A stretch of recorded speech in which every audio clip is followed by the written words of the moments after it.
So, welcome back to Third Age Reforged and to another battle replay, and to a map I've never actually shown before, but I assume this is rather similar to the variant on the Lonely Mountain that we saw not too long ago. This is a map which is a representation of AMON SUL, but it's not the only version of AMON SUL that I've seen, and indeed the other ones have tended to be a bit more detailed. So it's very possible this is a map that's actually been in the game for a very long time and it just hasn't been seen because new versions of AMON SUL have since come out, although unlike the Lonely Mountain one where it was clearly unfinished in several places, this one looks to be just fine, to be honest.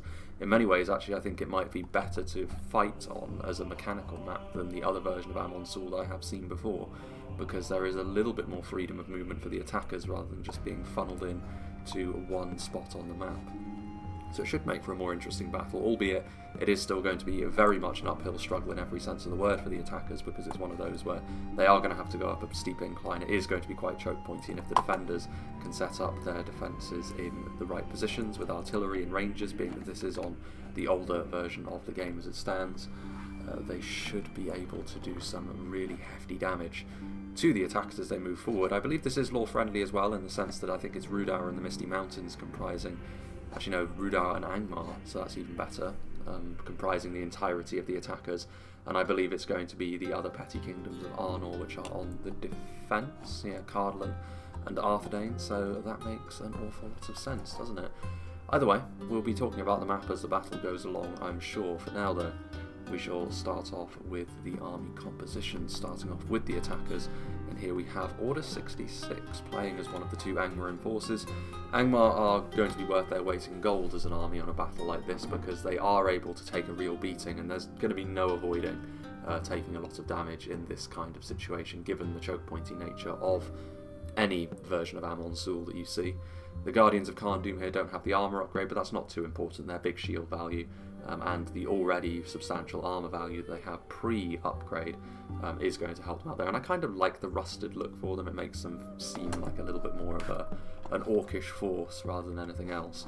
However, when Angmar was new, perhaps this is the kind of jet black look that they would have had, with the Witchround Pikemen actually having the armour upgrade, which will help mitigate a little bit of the damage that will inevitably be coming their way. Obviously, without a shield, they will still represent a very tempting target indeed for all of the defending skirmishers, but to be fair, even the shielded units may struggle in part here, because any Cardolan crossbows will be able to make a mockery of shield values, so it may be that the Witchround Pikemen are the right choice for an armour upgrade unit. A unit of Angmar Halberds, which of course they don't have the range nor the expertise really of the pikemen that are stood next to them. They do gain armour piercing, which is nice, and they are significantly cheaper than their pike counterparts for Angmar, but obviously all the same weaknesses apply, and in fact they're exacerbated because their stats, once their formation breaks, lower end polearm units do tend to die off very, very quickly and then inevitably rout in behind that. Walk skirmishers, I don't know what the initial stage of the battle is going to be, whether there's going to be a grace period to allow the Cardolan army from winged swordsmen across the way to move in, but if there is going to be a little bit of a dance around the base of AMON SUL, then something like the Warg Skirmishers will prove to be a very worthwhile addition. The Gundabad Guard, effectively the spear variant of the Guardians of Cardolan, we've already seen a heavy unit of infantry. They do lack a little bit in terms of their killing power against other infantry units, and indeed, on this occasion, usually the equivalent spears will be better defensively, but I do believe the Guardians of Cardolan are better at keeping themselves alive, generally speaking. But the Gundabad Guard are a little bit cheaper, and of course they add an anti-cavalry bonus, which is nice. Bit of attacking artillery in the shape of a catapult, which, if the defenders position themselves wrong, then when a choke point fight does erupt, the attacking artillery could be just as devastating as the defending artillery. So that's something that the defenders really do need to ensure doesn't happen, otherwise they will stand very little chance of winning this fight. Witchhelm Scourge Raiders are here. They don't have the armour upgrade, obviously they don't have their helmets on, but throwing axe is still going to be very useful, and another dangerous tool for the attackers to utilise, not only in the hands of Angmar, but I'm sure we'll be seeing far more of that sort of thing from Rhudaur as well. Any sort of defensive line that gets set up, throwing axes are one of the best ways to put some real damage down into it very, very quickly. We've got some Angmar Marauders, who are a very entry-level unit of line infantry indeed, very similar to the Halberds we've already seen, of course, a similar tier of unit, only a line infantry unit, so they're going to be up close and personal. They're going to be dying en masse, I'm sure, but they are cheap, and numbers are going to be invaluable in a situation like this, because, as I've already mentioned, there's no getting around the fact the attackers are going to be taking casualties here, and the army headed up by a unit of Witchrealm Hammerguard, which, considering the armoured nature of both Arthedain and Cardolan, packing on the armour piercing where you can is always going to be worthwhile, even though you're going to be having Rhudaur marching alongside you with their AP focuses. I think the Hammer Guard is still a worthwhile choice here over the Black Guard. Moving on to the first Rhudaur army, commanded by added men, we have got some archers here, a couple of Rhudaur marksmen. Added ammunition is always going to be useful, a really awkward unit to deal with. They're generally going to be shooting from minute 1 in the battle to whenever they get routed or whenever they're killed to the last man. Difficult task, really, to deal with them efficiently, because yes, you can beat them fairly easily in a skirmish fight, as with any other Rhudaur units. The armour values are not too high, but is it really worthwhile to use valuable ammunition on them when you've got other targets you could be going after? Armour upgraded Rhudaur clansmen are a choice that I like. They have a little bit more about them in terms of their offensive capabilities than other standard human spears, generally speaking. Obviously, Rhudaur are a little bit more focused on their ability to deal damage, and that includes the clansmen here with their spears. They also have a big shield value, which helps them mitigate any sort of arrow damage. Now, defensively, in comparison to other human spears, this is where they do fall down a little bit, but you can mitigate that somewhat by upgrading their armour, which is what Added Man has done, so I think a very efficient unit all round. The Rhudaur swordsmen, of course, are going to be a little bit better, again, in melee at dealing damage, but they're very basic as far as swordsmen go, and they are more numbers focused, of course. Their armour is a little bit lacking in comparison to many other human kingdoms as well. We have got some Dunman pikemen. Again, you only have to look at them to realise that they're not going to be the best when put under duress from enemy arrow fire, but cheap pikes can be a real leveller, and if you have them and commit them at the right time, they can really punch well above their weight, so it's well worth an area of cost cutting, I suppose. Witchrealm Enslavers, very similar to the Witchrealm Hammerguard that we've already seen, only a Rhudaur variant. The Hammerguard, I think, are slightly the superior unit because of better armour, but generally speaking they're going to perform in a very similar manner against most opponents. And then the infamous throwing projectiles that Rhudaur have at their disposal. There's bound to be Troll Shore Axe throwers that are hidden somewhere. The Etenmore's Troll Hunters are javelins, of course, and they twin this by being one of the more heavily armoured of Rhudaur's roster. And then we also have the Arthedain Berserkers, which are kind of a halfway house, I suppose, between the rest of Rhudaur's throwing projectiles and the Witchrealm Enslavers we've already seen, because they are a multiple HP armour-piercing infantry unit as well. Basic Dunman Spearmen too. I mean, this is very much the cannon fodder of the Rhudaur army. I imagine we're going to be seeing very similar things from the other Rhudaur armies, DF Mark playing as another one. Although he has got some Arthedain nobles, so there is more of a cavalry presence once again. Armour-piercing in melee, deadly lance knights, which in this version of the game, of course, only the high-tier cavalry is really worth it when you're talking about lance cavalry. Witchrealm Enslavers, we've already spoken about them, of course. We've got some Rhudaur swordsmen in a big line. We've got some Etenmore's Troll Hunters here also. More Rhudaur swordsmen, Arthedain Berserkers. I doubt we're going to see anything new, because all of the units that would be new are going to be hidden, I'm sure. A little bit more in terms of Dunman Spearmen. Actually, we do have Dunman Hunters instead. Actually, they're hidden as well, are they not? Nope. They're on the end here, so this is an effectively even cheaper option in comparison to the Rhudaur Marksmen. Even worse at range, even more fragile, and have less ammunition, but generally speaking they're going to perform exactly the same role, and the differences between the two are going to be relatively minimal, so I can definitely understand bringing the Dunman Hunters over the Rhudaur Marksmen. The fourth attacking army, we have Darth, another Rhudaur force, more Dunman Hunters. Going for the Coldfell Maidens, so more Javelin Cavalry. We've already seen the Warg Skirmishers. Certainly not the worst idea, this, as the attackers, generally your cavalry is best off used as stopping any sort of devastating sally-outs that the defenders may want to engage in, and Cardolan and especially Arthedain can commit some pretty nasty cavalry. Javelin Cavalry, like the Coldfell Maidens, however, that also have an anti-cav bonus in melee, are very good at blunting the effectiveness of such things, and at the end of the day, even if you can use them for such things, they still double as javelins, which are going to be useful for wearing down front lines. More Dunman Hunters, we have the Etenmore's Troll Hunters once again, we have the Arthedain Berserkers, plenty of Dunman Spearmen, plenty of Rhudaur Swordsmen, and then at the end another unit of Witchrealm Enslavers, which brings us on to the final attacking army, another Angmar force under the command of Leech. He has got some unupgraded Witchrealm Pikemen, but some upgraded Guardians of Khan Doom, so the opposite way round to how the other Angmar army has decided to go about their business. Plenty of Angmar marauders in loose formation, so going for a little bit more in terms of numbers, which is going to be useful one way or another. Even if they're just here to die, they will still die in the stead of other units such as the Hammer Guard here and the Black Guard. So of course the Sword and Board bodyguards are here also. The Scourge Raiders have got their armour upgrades as well. We have the Gundabad Guard and the Blackwatch Legion are here, which could be very, very useful at pushing their way through the defensive choke points that are inevitably going to spring up on the battlefield.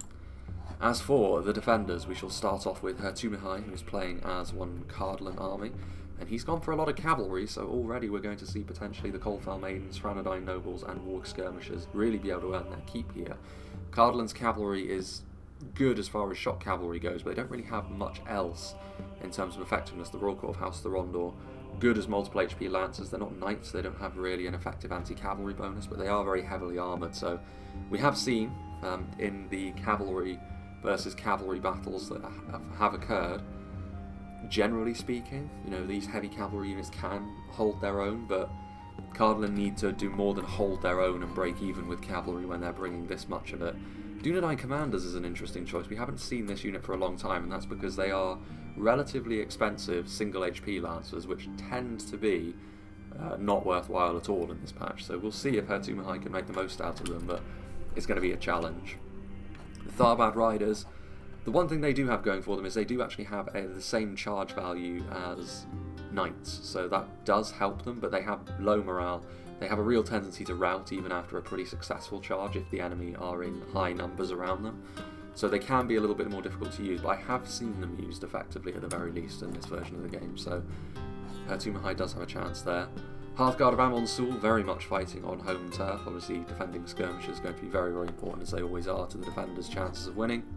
Cardolan can twin this with a very heavy crossbow presence, of course, between upgraded Minotaur Roman Gatekeepers and Minhiriath Sharpshooters, both of which have got armour-piercing attacks in melee. They represent a real danger, especially for the more heavily armoured legions of Angmar.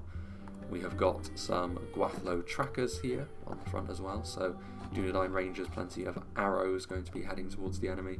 More armour-piercing from the Tharbad Warhammers, very similar to the armour-piercing bodyguard units we've already seen from the attackers.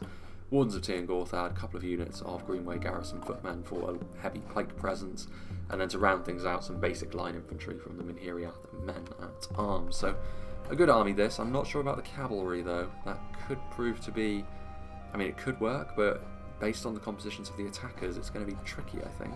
The only ones to actually deploy on Weathertop itself are going to be Arthedain here, commanded by Diego Rio Ramos.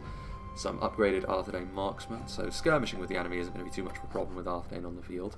A trebuchet can be devastating on a map like this. Positioning going to be important. Also restraint with it. Using it too early is not going to be the way forward here. I think waiting until the armies are truly grinding against one another in a choke point is going to be when the trebuchet can be at its most deadly. Armour-piercing projectiles from Arthedain here with the Wardens of the North, which will really supplement the crossbow bolts that Cardolan are also bringing to the table. The upgraded Arthedain pikemen represent a better basic pike than the Greenway Garrison footmen that Cardolan are fielding. A bit more expensive, but worth it, you would say, in a situation like this. Some dismounted Knights of Innuminus along with some dismounted Fornoster Rhine Knights, so plenty of expertise in melee there. Dunedain Peacekeepers will do very nicely against the more lightly armoured combatants from Rhudaur. The Innuminus Gate Guards represent a higher tier pike as well, like the Wardens of Tir Gorthad, so they're not going to be wanting for phalanx units here, the defenders. Arthedain marksmen and then some Dunedain Peacekeepers here as well. There is some Arthedain units here at the back by the looks of things, more cavalry as well. So, I don't know, I mean, this is a lot of cavalry. If they can coordinate it, this could be devastating for the attackers. Knights of Innuminus are very, very devastating, very, very tough as well. The Royal Court of House Armlaith are very similar actually to the Royal Court of House Rhudaur that we've already seen.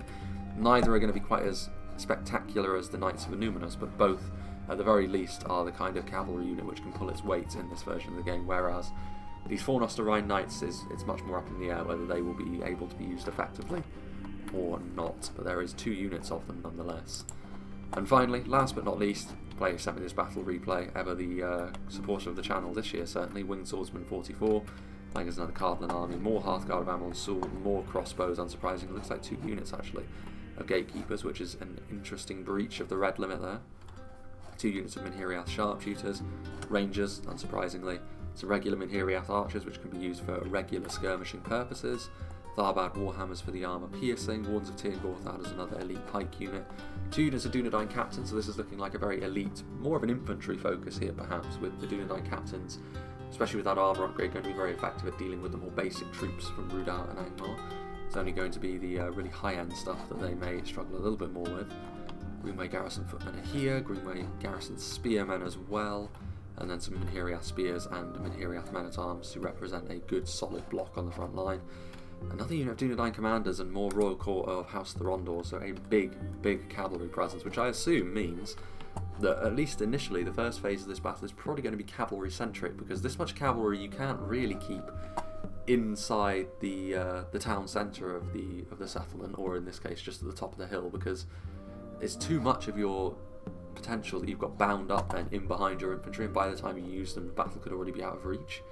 So I feel as though they forced themselves here to be aggressive, which I kind of like. It'll be interesting to see if it works. The attackers have got all of the tools necessary to potentially completely defuse this, but because of the amount of cavalry they have to deal with, any potential gaps could be very ruthlessly exploited. We shall see.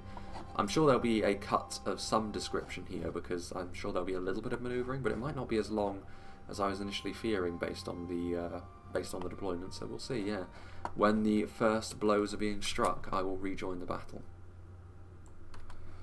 So we're going to rejoin at 0.1 speed, because these artillery projectiles went flying past my camera while I was still going at times 6. It's been a very weird grace period, actually, this one, given the fact there has been a bunch of manoeuvring around by both sides, although ultimately it does appear that we are going to see all of the infantry get back into AMON SUL, but it's the cavalry I think that's going to be the most interesting thing here, and the artillery is actually managing to score some pretty decent hits on these columns of infantry that are waiting in behind. Some black walls reveal themselves, the Tharbad riders already shaken before the charge even connects, so you can see the danger that you can put them in purely by having them present nearby. That low Cardolan morale is going to come into play here to a certain extent. They're going to have to use their single HP cavalry in some bold way, otherwise there was no point in bringing them in the first place. Arthedain nobles and Borg skirmishers, as has already been said, very useful for shoring up a defensive position, but the cavalry that waits up on the hill over here, which has lined itself up, does have the ever-approaching problem of the units that have decided to go around AMON SUL, or armies I should say, that have decided to go around AMON SUL. So I don't know necessarily how this battle is initially going to go. I do quite like the fact that they are setting out defences fairly far forwards and they're not retreating way up the hill right from the off. That would make for a very one-dimensional battle, but I think we're going to be spared from having a battle that's too drab purely because of the amount of cavalry on the field. Whether it's a wise choice for the defenders to have brought this much cavalry remains to be seen, but it's certainly going to make the battle more interesting regardless. As the 4 Nosterine Knights leave the area, they're not going to go back into defensive position, are they? Shortly after I said that this is what's going to make the battle a little bit more interesting and they're going to start cowering on top of the hill, I really hope not. Like I said, with this much cavalry I really don't see the benefit to doing that, to be honest, because by the time you'd use them after your defensive lines have been exhausted, I don't think that the battle will be winnable by you, especially not when you consider the amount of anti-cavalry infantry that Rhudaur and especially Angmar with Witchround pikemen and the like can simply park on the front line, and then you can't even use your mass to break out through the enemy infantry. So I would certainly hope that Diego Rio Ramos doesn't decide to go up the hill, and indeed he doesn't. He is going to go around this side instead, which is good to see. There still isn't all that much movement though. In fact, hang on a moment.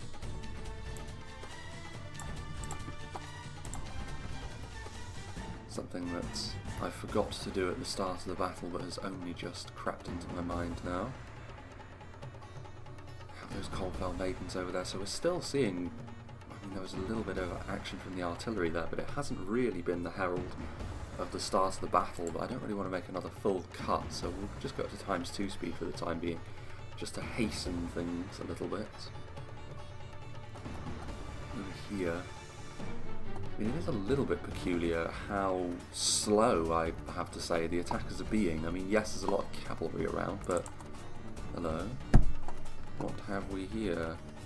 The Barrow Wights have decided to start walking back.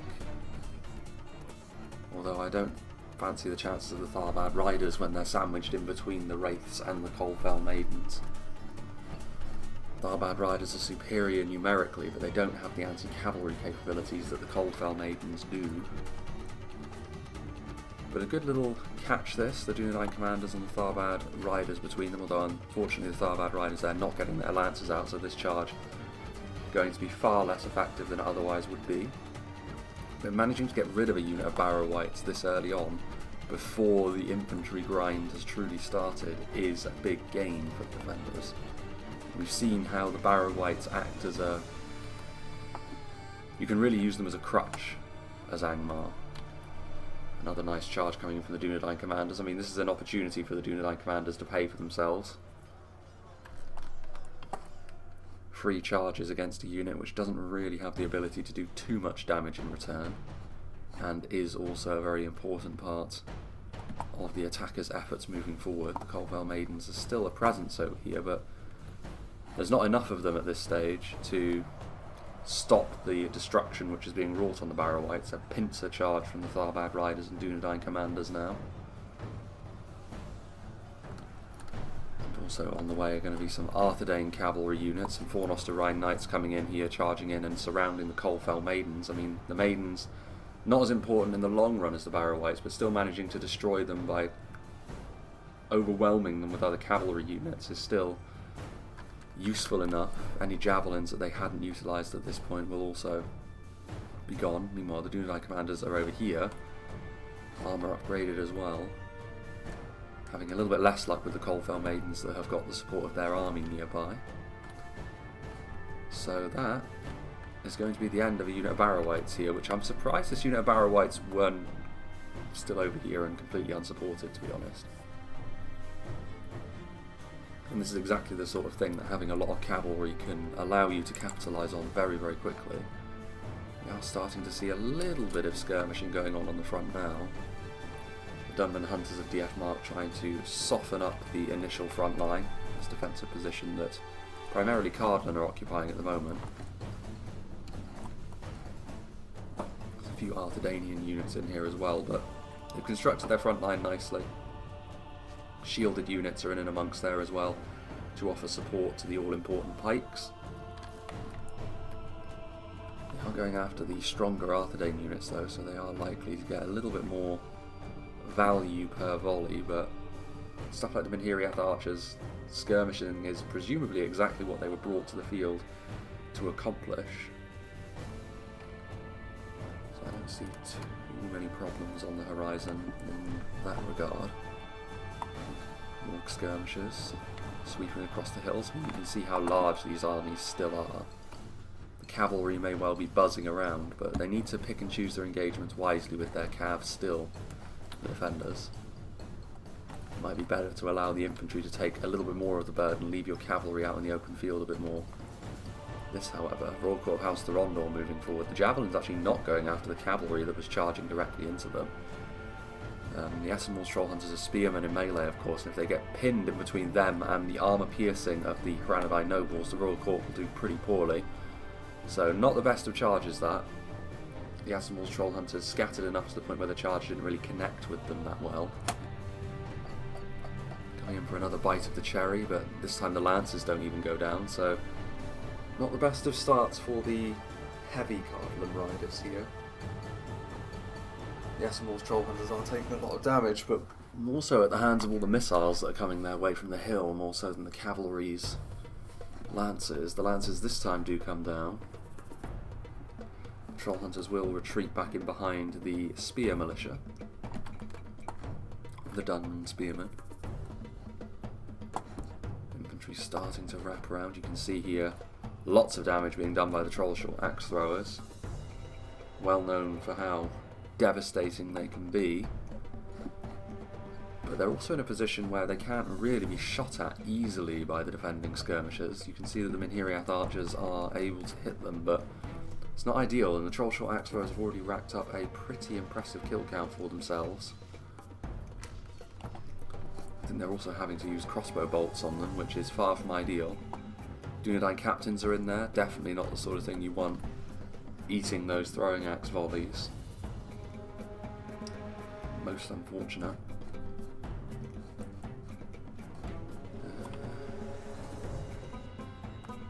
For the time being then, what's going on over there? Royal Court of House Amleth. Cavalry out in the open field, but like I said, I really don't think the attackers need to be too worried about it. They've already paid the price to a certain extent at the hands of the cavalry for some movement that wasn't maybe ideal for stuff like the Barrow-wights, but as long as you just take note of it and make sure that you've got anti-cavalry and maybe a bit of range support from javelins and the like to help ward them off, you can get the main attack underway, and the defenders are under no obligation to come out to meet you, so eventually you are going to have to do that regardless. Softening the enemy up here before moving in. The more projectiles they use now, though, the less they will have when there is a full engagement going on. You're starting to see the first infantry clashes over here. Rhudaur swordsmen connecting with the Cardolan front line. Also some Rhudaur axemen coming in here as well. Arthedain marksmen a bit too close to the front line, and so are going to move backwards.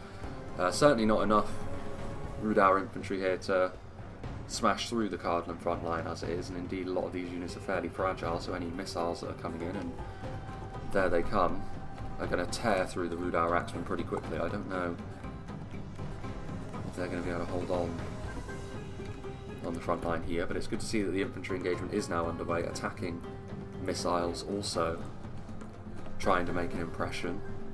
Guardians of Khan Doom sweeping forwards in support of their more lightly armoured underlings.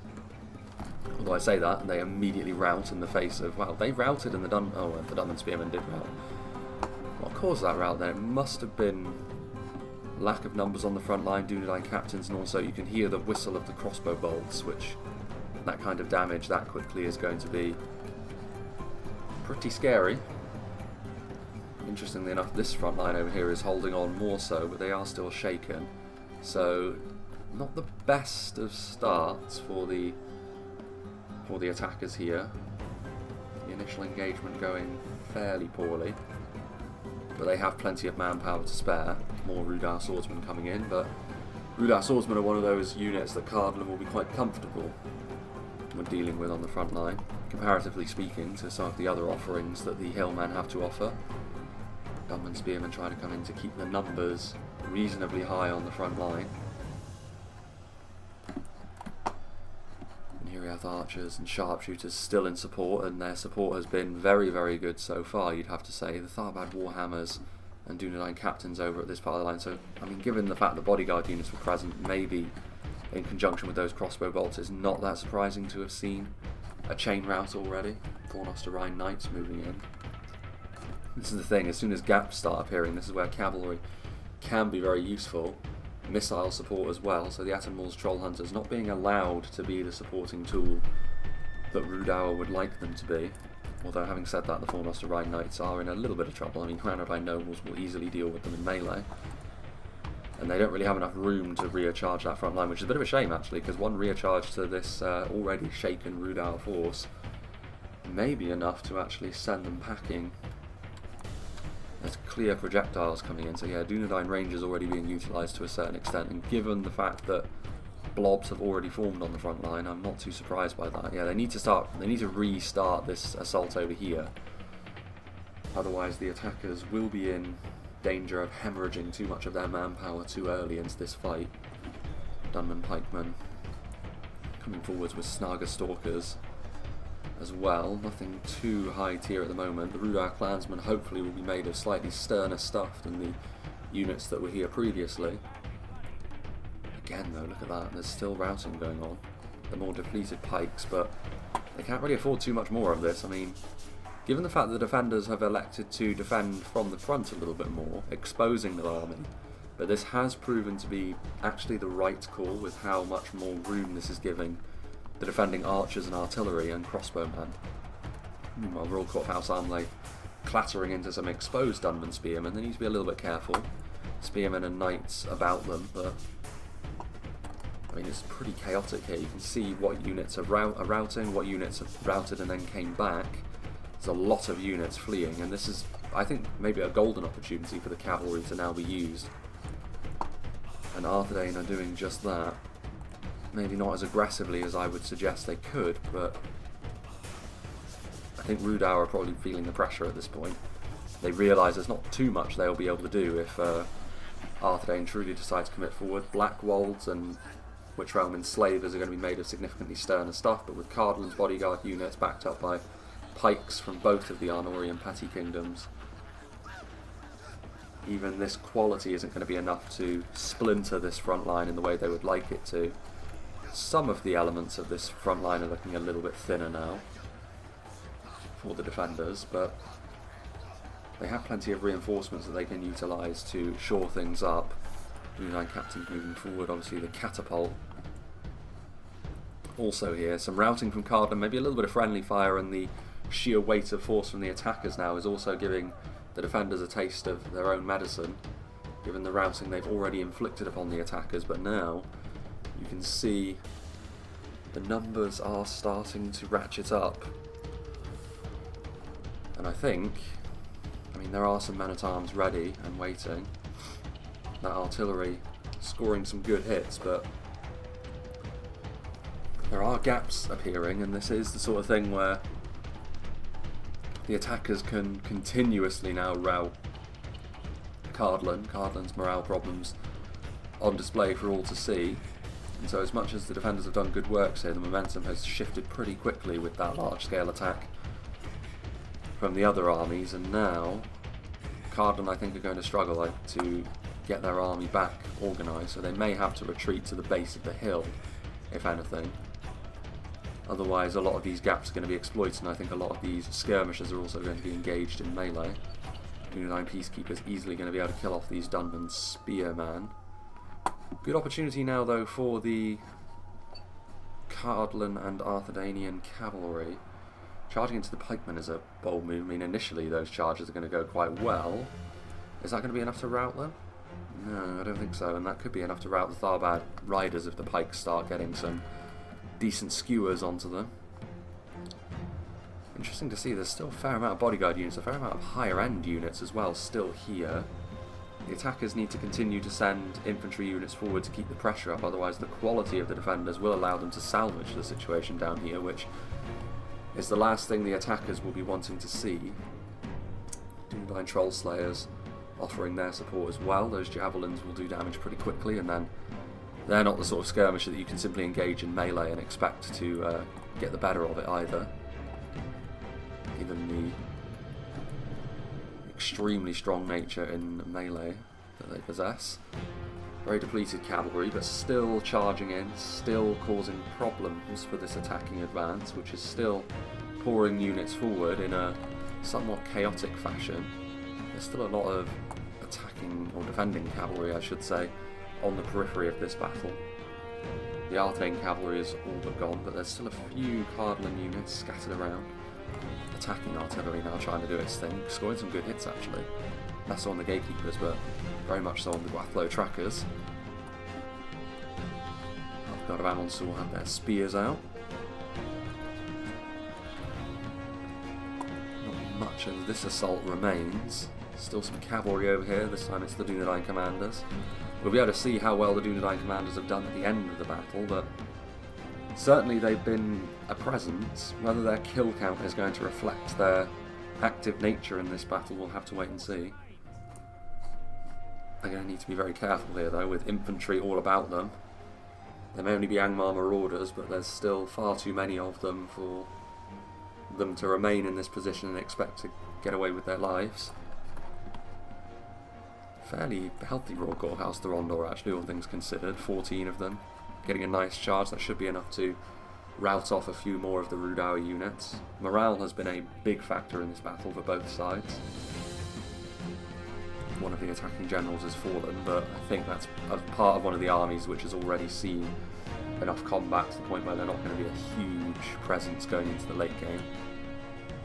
Court getting in behind the enemy lines. I mean, this force out here is further forward from the main front line, but Dunedain Peacekeepers, Dunedain Troll Slayers, so the Dunedain of the north, slaying hillmen and orcs, as is their way.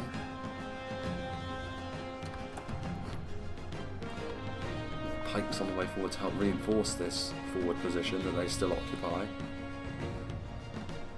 Artillery still coming in, but the loose formation is mitigating that effectiveness fairly significantly. Bad Riders still very much alive and actually still fairly healthy, all things considered. They tend to be more of a flash in the pan kind of unit under normal circumstances, but they're still up and about. Coldfell Maidens are routing. Still some Dunedain Peacekeepers here. More routing units. Arthedain's cavalry can reconstitute itself and then maybe come in for another assault. Rotting meat being flung, which, considering most of the defenders here are the Dunedain from Arthedain, morale is going to be less of a problem for them, but for the basic hillmen and the lowly Angmar marauders, morale is still very much a factor, and more routing could be on the cards here for the attackers.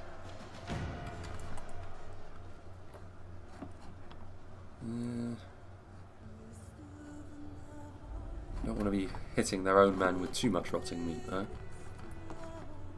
When the battle is over and if the defenders are victorious, I'm sure the troops will have something to say about that to the commanders as they come back caked in putrid meat. Coldfell Maidens hitting the Dunedain Rangers, definitely the sort of target that you want to be killing, especially with they still have their bows drawn. This version of the game, of course, the Rangers still very much the tour de force. Coldfell Maidens charging in. Still artillery on. Well, I mean, the trebuchet doesn't have regular ammunition anymore, but I'm kind of surprised that the trebuchet wasn't utilised, or the catapult for the attackers wasn't utilised to try and kill off those the defending artillery earlier, to be fair. I thought that would have been the main reason to bring it. Meanwhile, Winged Swordsman's cavalry now starting to do its thing. Couple of cav units. You can see a few charges have occurred, managing to hit the Witchram Scourge Raiders as well, but I mean, this little force is kind of too far away from the main army at this point. They should think about moving off. There goes a Rhudaur general. The Arthedain cavalry in particular has been actually very impressive in this battle and has certainly proven to be a worthwhile addition. I think the shape of the battle has certainly helped them, and the defenders deserve credit for that as well, to be fair. If they simply retreated to the hill and turned it into a basic choke point affair, there wouldn't have been enough room for the cavalry to operate. It would have been very easy for the defenders, or for the attackers I should say, to cover their backs. But that hasn't been the case, and there's been, as a result of the scale of the engagement and also the routing and the gaps that have appeared, the cavalry has been able to find its niche, and they have been able to impact the battle in a way they would have wanted to. Dunedain Troll says, it says defeat seems certain. Well, I'm kind of surprised about that. I'm sure that will turn around, given the fact they're only facing Rhudaur Swordsmen, and the Rhudaur Swordsmen are also shaken, so I can't see them sticking around indefinitely in this battle. Pikes coming in support. Some of the battered remnants of the cavalry, although I say battered, the Knights of Anumnus are still very healthy, which is the sort of thing the attackers will not be all that pleased to see. Barrow White's on the way forward. Still chaos, really, over here. There's still too many units, I think, back over here. They need to be redoubling their efforts to try and smash their way through the defensive positions. I mean, there isn't anything of the defenders past this. It's not as if they've got anything truly left in reserve. I think they've got a couple of units of pikes which are close towards the summit, but that's it. It's not as if they're planning on pulling back, I think, at this point in the battle. With the cavalry still in the numbers that it's in order to get the most out of the units they still have left, they need to maintain their position closer to the base of the hill. So as the attackers, this also gives you a little bit more clarity in how you will have to go about the battle. I mean, the Barrow Whites here will do better against a unit of high damage, like the Troll Slayers.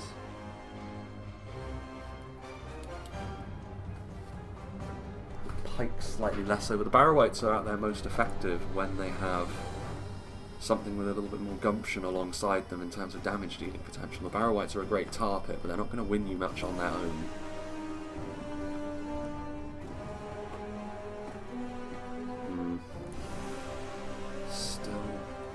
House Rhudaur from Winged Swordsman, which has taken a bit of damage, to be fair. I think maybe the throwing projectiles that the attackers still have over here have been doing their job.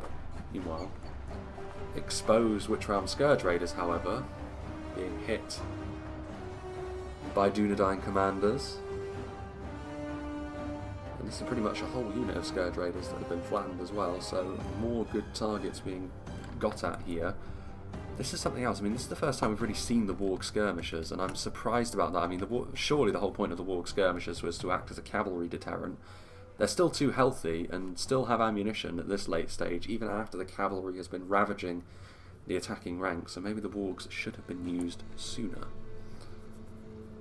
Fornosterine Knights going to ward them off. I mean, in melee you've actually backed the Wargs, but with a charge perhaps, and then with other cavalry units in support, this little frontal position surely is going to get overrun. I mean, these Troll Slayers and these supporting pikes have done very, very well, but they're all on their lonesome here. I'm surprised the attackers haven't moved to try and surround them. It would certainly help get rid of the pikemen more quickly than they have currently been able to do.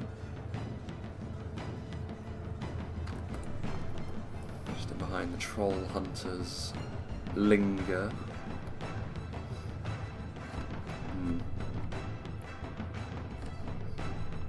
More missiles coming in. Further in here, I mean, the Gundavad Guard have joined the fray. The Blackwolds are a better addition. They will certainly offer you some good damage where the Barrow-wights are not really able to prop themselves up. We are into the final 10k frames now.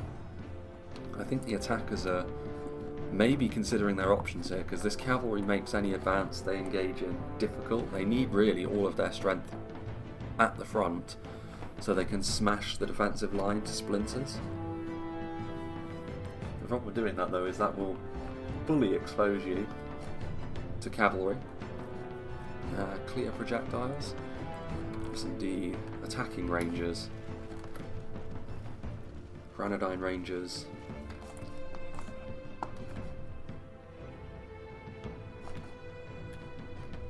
Fornosterine Knights moving forward, maybe hoping to get a charge off onto the Scourge Raiders. The Wargs do block it, though. So the Wargs now doing their job. I mean, the Knights of Illuminus will splatter them in melee, but they spared the Scourge Raiders there, which is exactly what they would have been hoping for.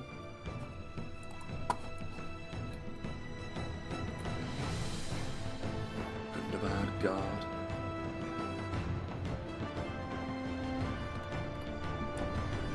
I do like the stolen dwarven armaments that they utilise.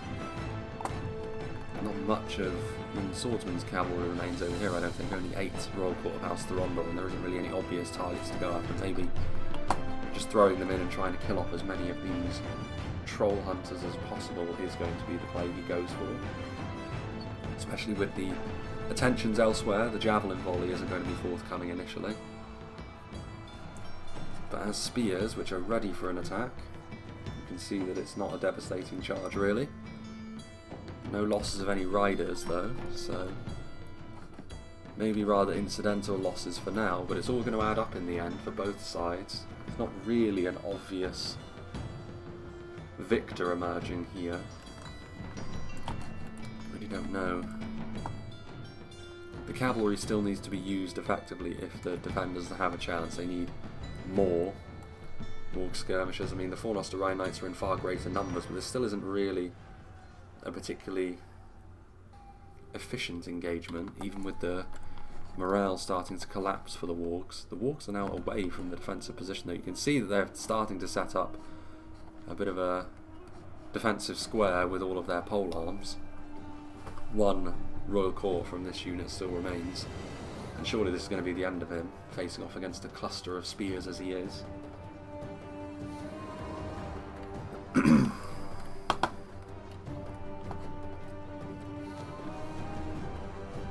Pikemen on the march forwards. Arthedain fleeing. As the forward position that they were occupying has finally been dealt with, but it maybe got away with far more than it had any right to in the first place, so there's that. Still the cavalry buzzing around. Still proving to be an awkward thing. These Rhudaur marksmen have been left behind, and surely this means another soft target for the Dunedain commanders to finish. Any unit that still has ammunition is going to be important in the late game, so managing to thwart them, even more basic ones such as this, is certainly going to help. Knights of Illuminas.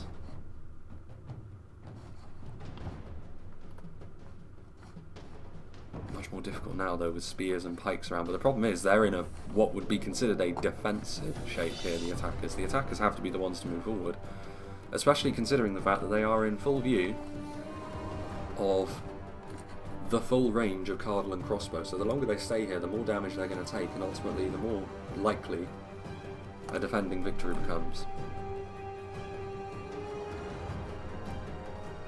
I don't know, yeah, I mean, looking at the percentage of kills, they are ahead by 10%, the defenders. I think the window of opportunity for the attackers is closing pretty rapidly here. I think the play would probably be to just go for a Hail Mary at this point and try and send in all of your infantry up front, and then maybe leave a couple of units of pikes in behind to try and act as a screen.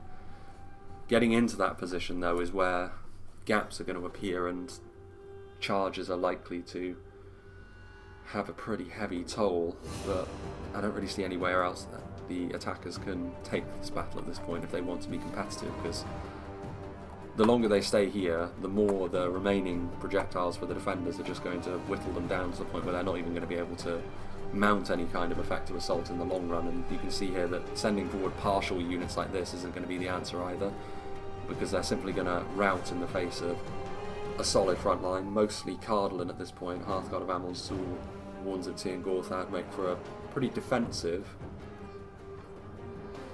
but very, very solid front line. More units coming in. Out of ammunition archers will just help shore things up. Still some attacking artillery, interestingly enough, going after more of the Men-at-Arms Roman gatekeepers. Some Gundabad Guard actually managing to slip around the front line here. Dunedain Troll Slayers, though, they need some support, otherwise they're almost certainly going to rout. Especially with the kind of damage that the Troll Slayers can dish out. Heavy Axemen. Perfect antidote for a unit of armoured spears. As we can see, they are trying to move forward, trying to utilise their muscle in melee, but I don't think it's going to work, unfortunately. Rhudaur Berserkers going out into the open field, that's the wrong way for them. Hearthguard of Amon Sul are also out here, but they're going after other such units. Knights of Illuminas actually taking some pretty hefty damage in melee at the hands of the Reforged javelins there. Those big spiky war clubs. Missiles also going after them, so the defenders recognise the threats that these javelin men pose, so they're trying to kill them off with anything they can. It's costing them quite a lot, however, to finish them off, but it's probably worthwhile given the fact that Reforged javelins are one of the units that can turn a frontline engagement around very quickly with the damage they do at range, and then they can also chip in with some hefty armour piercing in melee.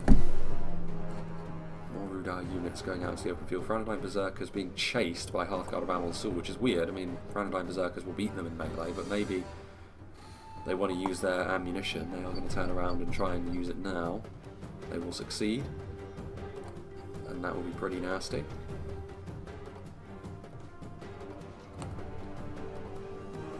Victory seems certain. Only a fool could lose this battle. Well, Enslavers will have more on their plate to deal with the armour piercing of the sharpshooters, and also more missiles coming in as well.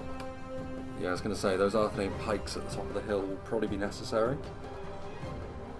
The front line is actually struggling a little bit for the defenders, and this may have something to do with the fact that where they've chosen to engage, they have counter-attacked to a certain extent into the attacker's position. And now, Ettenmore's Troll Hunters and some of the supporting units for the attackers able to get into a good position. Ooh, that's a unit I didn't realise was on the field. I shouldn't be surprised that they're here. The Witches are here somewhere, and that is going to be really, really problematic for them. I don't think they have anything that can kill them off at this point. If they have Minotaur, Roman Gatekeepers, they need to use them on the Witches and trust in their pikes to hold the front line without support for a little bit. The Catapult is also here. Between the Witches and between this newfound assault with a lot of bodyguard units, I think the attacks are probably going to be able to turn this around, to be honest with you. That's a good, really good volley there. It's enough to rout off some of the lowlier units, including Arthedain pikemen though. Getting a little bit of friendly fire, but it's worth it at this point, I think, to try and smash this front line up. And then here we have sharpshooters having some success in some of these outlying engagements with the defenders still, but I don't know if that's going to be enough to help their case. It's gone from 10 to 5% very, very quickly, so the defenders' lead is evaporating. They do still have some pretty important tools though. Dunedain Troll Slayers and crossbow bolts are still going to make life uncomfortable for the attackers, but very competitive still here in the late game. There's still cavalry running around as well, but at this point they are very, very depleted, so the amount of damage they're going to be able to do is very slight. Meanwhile, Troll Slayers and the Trebuchet crew coming down here. They're going to try and finish off the Rhudaur Berserkers, who still have ammunition actually, so managing to defuse them. One of the defending generals, it's a Cardolan one as well, I think, which is the more important ones to gain. I think the Witches here have been the catalyst for pushing this battle beyond the defenders, so it's probably going to be fairly controversial, the opinions on that. I mean, technically speaking, the defenders are still 2% in the lead, but the proportions are only going one way. I mean, to be fair, with how much they're still at full strength, the Witches with 11, enough volleys have occurred that the defenders should have seen where they were, and they should have killed them off more quickly than this.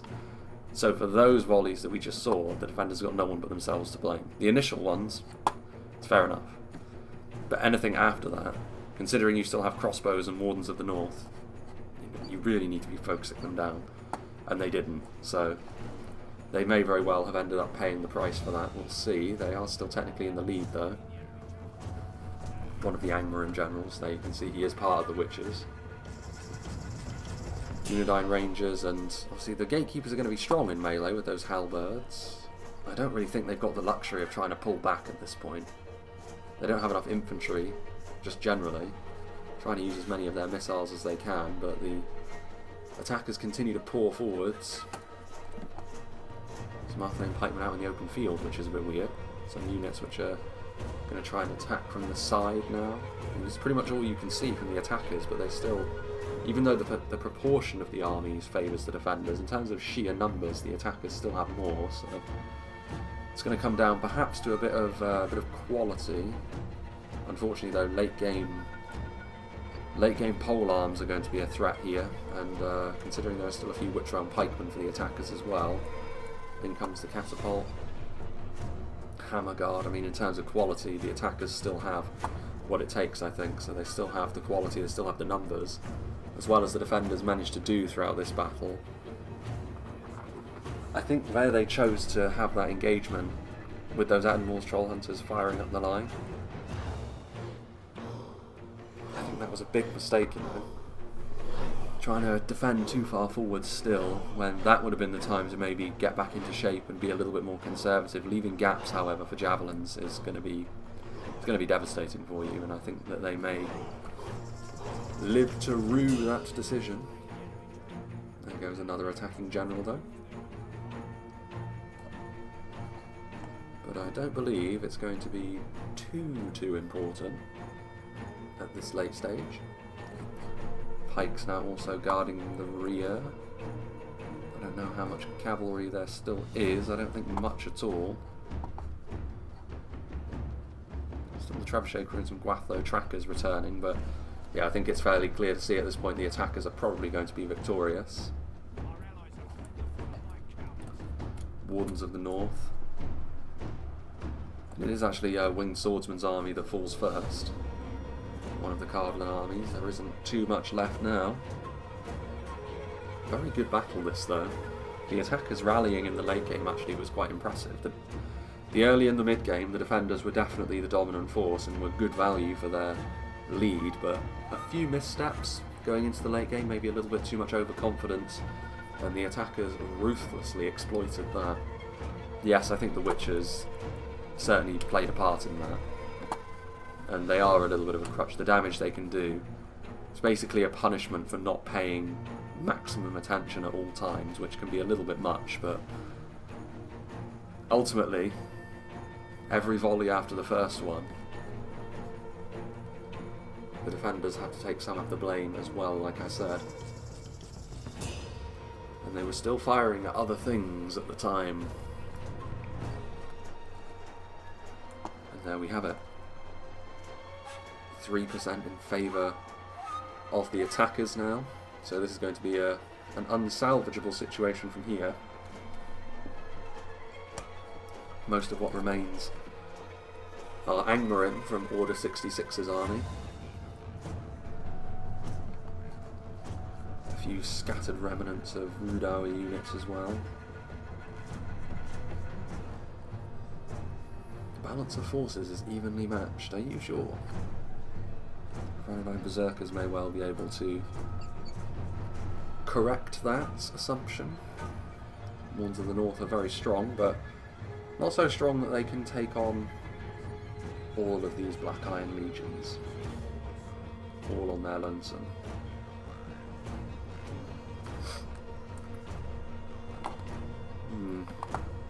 Still a few pikes back there as well.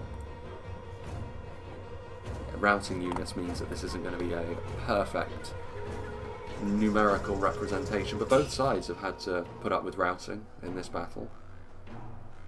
Not too surprising given the combatants involved, but yes.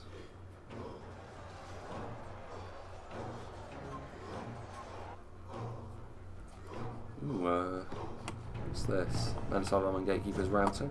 It kind of looks almost like the Angmar routed then, given the fact that they started leaving first, but the way that pursuing works in this game is a little bit odd.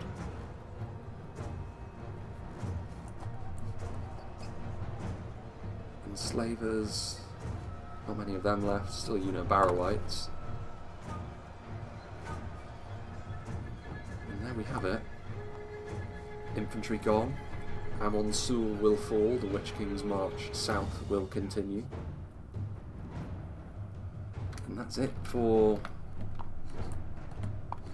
them, and I think this is the last unit left. This unit of Guatho trackers, trying to retake AMON SUL at this point, I guess. And there we go. Very good, a very good battle. Lots of twists and turns in that one. It's rare that you see the defenders bring so much cavalry in a 3v5, but actually the cavalry was used pretty well. I mean, we'll see what the kills were like for the Cardolan armies in just a moment, but I don't think the cavalry was necessarily the problem here. I think, again, it was just those little moments in the late game where maybe they got a little bit too overconfident and chased the enemy just a little bit too far, and ultimately the attackers were able to take full advantage of that. And that's also the benefit to having Rhudaur on the attack as a faction, because when those gaps appeared, those throwing projectiles were very, very devastating. Definitely probably the best tool in the attacker's arsenal in this battle was, I think, the throwing projectiles. But yeah, I think ultimately either side would have been worthy victors in the end, because both sides had their weaknesses and their strengths throughout this battle. But the attackers are always going to have a certain advantage in this sort of situation. You know, in a 5v3, very difficult for the defenders. They did very well to make this battle as competitive as it was, but ultimately as the attackers, you're always going to have far more margin for error. So the Witch King and his forces are victorious. AMON SUL falls into their possession. Let's see what did the damage then for the Cardolan forces. 2 Hearthguard of AMON SUL, not many kills actually for them, which is unfortunate. They're a fairly expensive unit. Yes, they're more defensive in nature, both with their missile attack and with their melee attack, but they should be alive long enough and they should have enough ammunition to get more kills than that. Minotaur, Roman Gatekeepers and Sharpshooters doing decently. Dunedain Rangers getting nearly 400 kills, which is just about, I would say, acceptable, given the meta of this version of the game anyway. Greenway Garrison Footmen holding onto the front line nicely. Tharbad Warhammers maybe slightly below par, depends on what those 128 kills were. Wardens, I mean, pikes are always going to be more of a, a defensive tool. It's less about kills and more about how they hold the line. The cavalry, though, was used nicely. Royal Court of House of Rhudaur, especially the Dunedain commanders with 295 kills. Tharbad Riders actually far more disappointing, perhaps, than the Dunedain on this occasion, which is not what I was expecting. It does go to show that single HP cavalry can still be used in this version of the game. It is more difficult, though. I will say that. Like, it's the exception rather than the rules to see a unit like the Dunedain commanders do as well as this in a battle. And on this occasion, it's more easy to use the cavalry because gaps are going to appear at some stage based on how you've set your stall. Hearthguard, again, disappointing performance from the Hearthguard for Winged Swordsman. Minotaur, Roman Gatekeepers and Sharpshooters doing okay once again. Dunedain Rangers just above 300, which again, just about okay, I would say. Wardens of Tir Gorthad doing okay. Tharbad Warhammers disappointing, though. I mean, several of the important infantry units, I would say, units on foot, either did average or poor for Cardolan, which is perhaps where they fell down a little bit. A few more kills here and there for some of their more important units necessary, I would say, in order to be effective. But certainly cavalry was not the problem. Again, Dunedain commanders with 425 kills. That's very impressive. Again, they were going after exposed units, but that was the whole point of bringing them in the first place. The Royal Court of House of Rhudaur, we saw it had a little bit more of a difficult time in the part of the line it was trying to go up against, given that it was already fortified with spears and pole arms. But yeah, I think that the cavalry, good choice. Infantry and skirmishers, though, maybe needed to be a little bit more effective for Cardolan. I think for Arthedain they probably were, given the fact that we saw Dunedain Dunedain Peacekeepers and Troll Slayers doing quite well, but we won't know because we can't see Diego's army stats. But yeah, a good battle all around, I think. Big thank you to Winged Swordsman for sending this one in. Always good to see a new map that we haven't seen before on the channel. And yeah, I've got a few more from Winged Swordsman coming up as well. I've got one on the Hidden Orc Valley map, which we've seen several times this year already, but it's a good battle, that one. I've actually already recorded it, but I'm going to... That one will probably be in a couple of weeks or so, just to give as much space as possible between the last time we saw it and now, basically. And there's a couple of other ones as well. I think one is actually on Minas Tirith, which is a battle we haven't seen in a long, long time. I mean, Minas Tirith... I need to be in the right mood to record Minas Tirith, because it always ends up being an absolute marathon of a battle. But it's there anyway. And there is also another one on Rhudaur, which is another map that we have seen earlier on this year. So Minas Tirith will probably be the next one we see, actually. And then we'll get on to the Hidden Orc Valley and Rhudaur. And that's going to be the next 3 replays that we see out of Reforged. Although, to be fair, I have been a part very recently of some test build battles, which I'm not going to be showing because they ended up being not quite of the gap between the two sides wasn't close enough, basically, for it to be a showable battle. But an updated version of Caer Andros, I believe, is on the cards for the next showcase of the next patch, and hopefully I'll be able to do that at some point in the very near future. Between Gondor and Mordor is going to be the idea there. A very nice new version of Caer Andros it is as well. It's not quite as sprawling as the old one, but it's very much the same sort of thing where it's an island with bridges. And it's a little bit more well designed, I think, and also it looks significantly cooler, I think. The one we've got in the game at the moment looks a little bit too similar to Osgiliath for me, whereas this one gives it very much its own identity. So that may very well have already happened, because as soon as I record that I want to slot it into the schedule in the very next spot, so that may very well have already happened at this point. But from my perspective, we still haven't gotten a replay on that map, which would be showable, should we say. But yes, new patch stuff, Reforged stuff, folding in some Silmarillion stuff here and there as well before the end of the year, and of course there will be a live stream at some point later in the year.